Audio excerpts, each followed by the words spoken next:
नमस्कार मंडळी. तर ह्या भाजीला कोणी ओळखत नाही असं नाही, कारण याला मी अगदी स्पेशल नाव दिलेलं आहे की गावाकडील भाजी किंवा खेड्यातील भाजी. ही सगळीकडे मिळते, लाल माठ आहे, ओळख करून द्यायची गरज वाटत नाही. तरीही सांगते, यामध्ये 2 प्रकार असतात, एक लाल आणि एक हिरवा माठ. तर आज मी लाल माठाची भाजी कशी बनवली ते तुम्हाला दाखवते. तर लाल माठ साफ करून घेतला, त्यानंतर स्वच्छ धुवून घेतली, बारीक चिरून घेतली भाजी आणि कढईमध्ये तेल, लसूण, मिरची आणि कांदा घालून छान परतवून घ्यायचं. आपली फोडणी होईपर्यंत. या व्हिडिओला लाईक, शेअर आणि सबस्क्राईब करायला विसरू नका आणि कमेंटमध्ये नक्की सांगा ही भाजी कोणाकोणाला आवडते.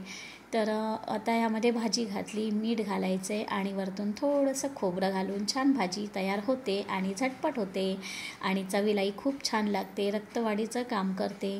तर अशा प्रकारे ही बहुगुणी भाजी आहे. व्हिडिओ शेवटपर्यंत पाहिल्याबद्दल धन्यवाद.